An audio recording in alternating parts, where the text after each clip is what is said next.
This is 172 Madison Avenue. It's a Manhattan condo project that once boasted New York's most expensive listing, a $98 million vision of a palace in the sky. Today though, it's a cautionary tale of everything that can go wrong in high-stakes real estate development.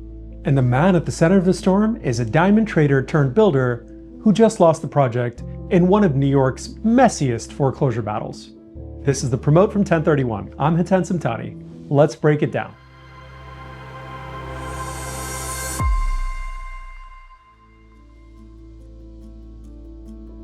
So our story begins in 2007. Russian investor Natalia Pirogova's NMP Group bought this prime Manhattan site at 33rd and Madison for about $33 million.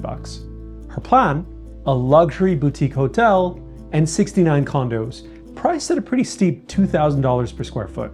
But by 2010, those dreams turned spooky.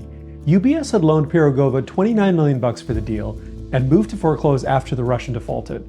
The note was then sold to distressed debt investor Garrison. Suddenly, Pirogova was fighting for survival.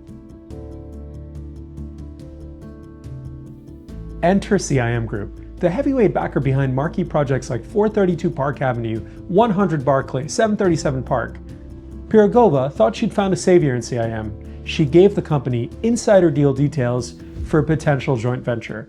Instead, she later alleged, CIM went rogue. It bought the distressed loan from Garrison and put itself in pole position to take over the property.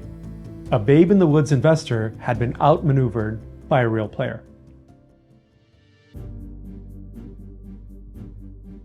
But hope sprang in the form of a larger-than-life, in every sense of the word, developer called Yitzchak Tessler. Before Tessler was chomping cigars on Manhattan development sites, he was dealing diamonds. He got his start as a diamond polisher in Israel, and then became a player, flying into war-torn Angola to trade gemstones. Now, diamonds and real estate are weirdly similar businesses.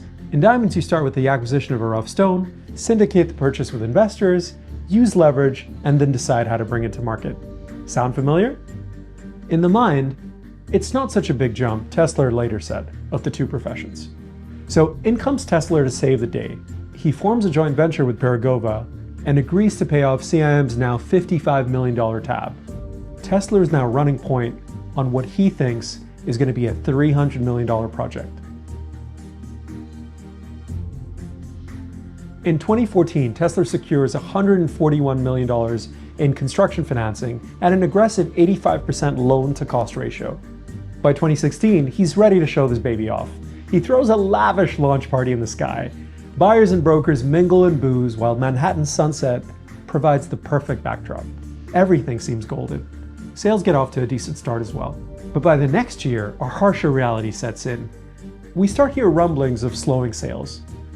Tessler then gets a condo inventory loan that's basically a loan backed by all the unsold units. Side note, for those not familiar with the business, you as a developer probably don't want to be in this position because it means that sales aren't going fast enough to pay off your lenders in time. In 2018, with sales continuing to lag, Tessler goes back to Deutsche Bank and lands a $95 million refinance. The following year, he throws out his Hail Mary. Le Penthouse is listed for $98 million. The nearly 20,000 square foot white shoe pad is briefly New York's priciest listing. The marketing copy reads, "If this is how you love to live, this is your call to action." The market's response though? Silence. By 2020, even this crown jewel was slashing prices. A couple years later, Deutsche Bank declares their loan in default. In 2024, enter ArcBE. Now they're specialists in buying distressed real estate debt. They snap up Deutsche Bank's loan and immediately they move to foreclose. Tessler's response? 2 separate bankruptcy filings to stall the inevitable. Now, court documents reveal that Tessler owned just 10% of the project. Pirogova, his Russian partner, held 40%, and then you had the rest between a couple other investors.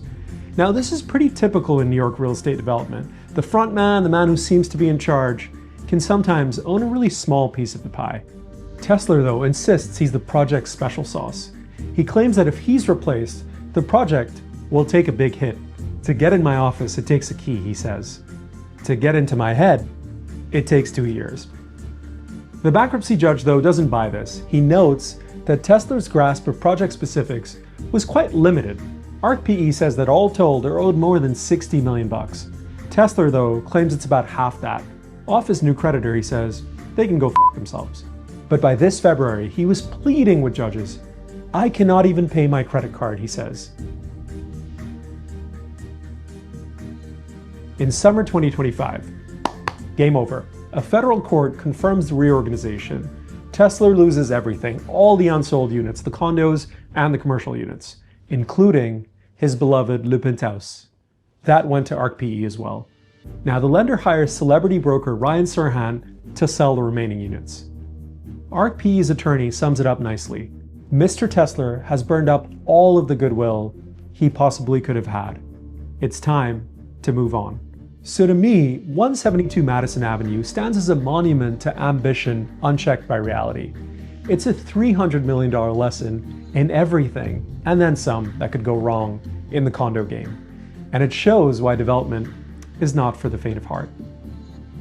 Hope you enjoyed this video. I'm Hiten with a Promote. For more like this, please smash that subscribe button, and do share this with whoever might be interested.